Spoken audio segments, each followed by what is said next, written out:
During the summer 2025 expedition, Jim Lister had a plan to bolt up the windy GH Avon, far into the Sarah Jean Inlet, in Fuente Aguanaz, at San Antonio. To reach the Avon, Jim would have to dive upstream through 5 sumps.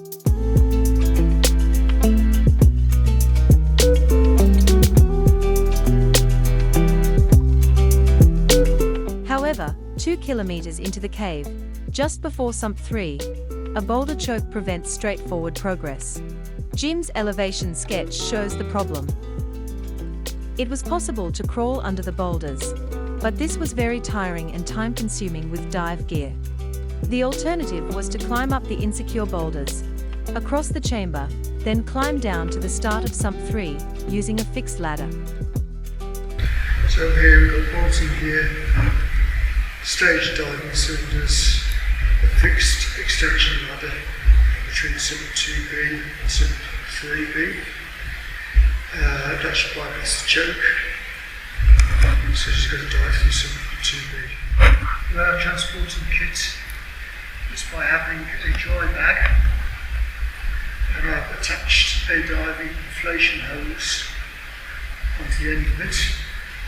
Then that slides inside a rope bag so it can be transported. By connecting it to a diving cylinder, you can inflate it underwater. Pressing the button at the top, you can deflate it so you can change the buoyancy. You can also manually inflate it too. You can also use this system for attaching to things like scaffolding to use as lift bags. So with the scaffolding, we've got 6-foot lengths. 1 metre 18 metric. I can put one of these bags on each end of the scaffolding tube, up to 6 scaffolding tubes, and that's shot them onto the scaffolding, and it's basically flat scaffolding. But this system here seems cheap, lightweight and simple, and you can use it for other stuff as well. We've got some lead weights. They've been attached by a piece of cord, so I've got 2 lumps of lead on each carabiner. Some of the curved climbs carabiners. The lead is left at the sump pole for each sump.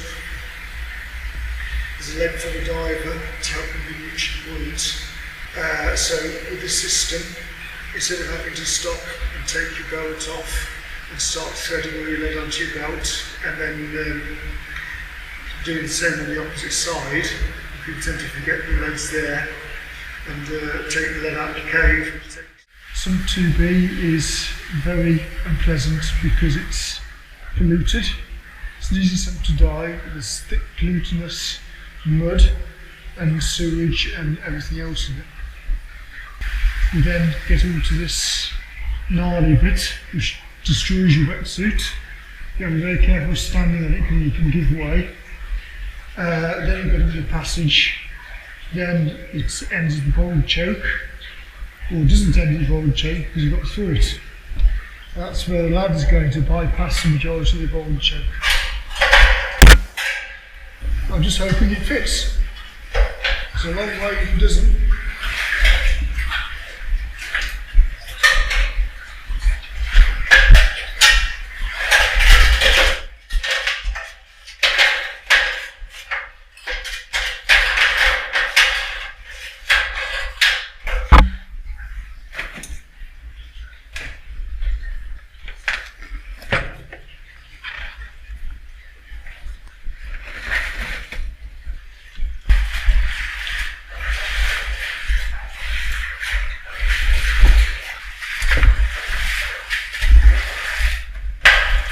The worst bit of the cave because it takes a lot of time and effort to get through the choke. I'm hoping that putting this ladder will bypass the majority of the choke and make it a lot easier. Certainly not.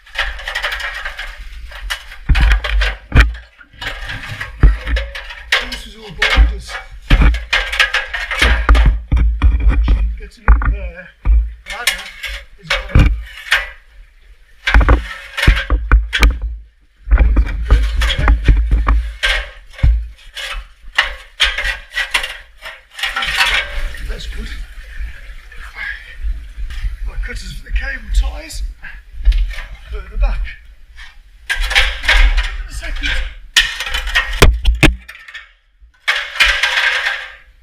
Yeah, so that big boulder there behind the scaffold, that bit there is a bit disconcerting me. These boulders here, they're sort of too much. Yeah. I have bought some British scaffolding from Sheffield, which wasn't cheap, but basically secure this. Right, this one up here is actually a bit bigger than I remember it. That doesn't go anywhere, it's a big boulder choke up there, it's an Avon going up that you can't follow. But this here was just a small hole, and I spent days capping through it. A really useful thing to do if this ladder works.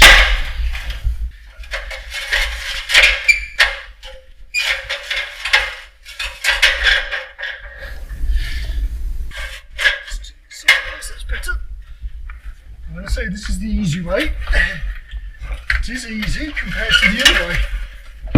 Although it's not particularly easy. Not difficult, but not getting any younger. Right. Can be free climbed. And has been free climbed, but it's not particularly easy free climbing up and down there. But what I'm going to do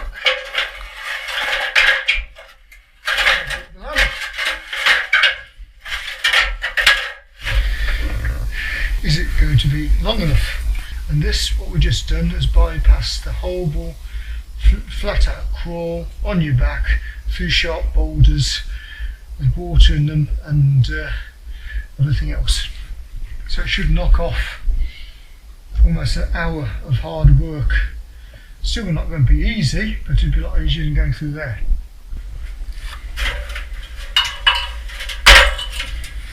Attempt.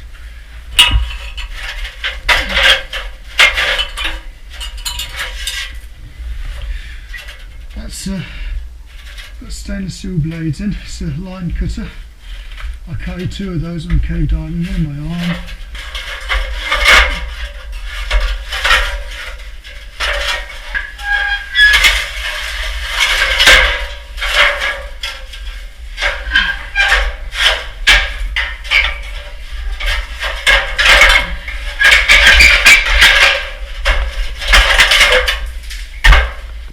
I'm not to work, yay!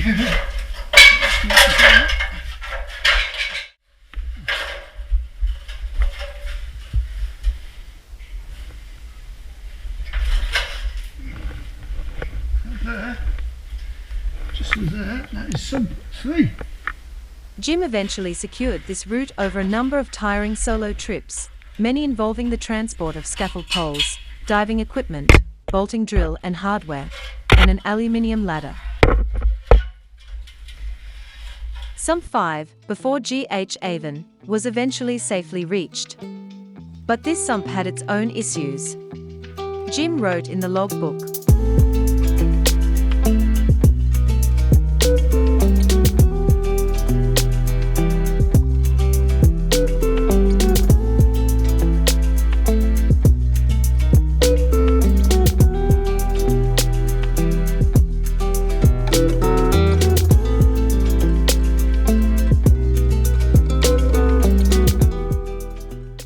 with the time left, the Avon directly above Sump 5 was climbed, and found to end in a choke.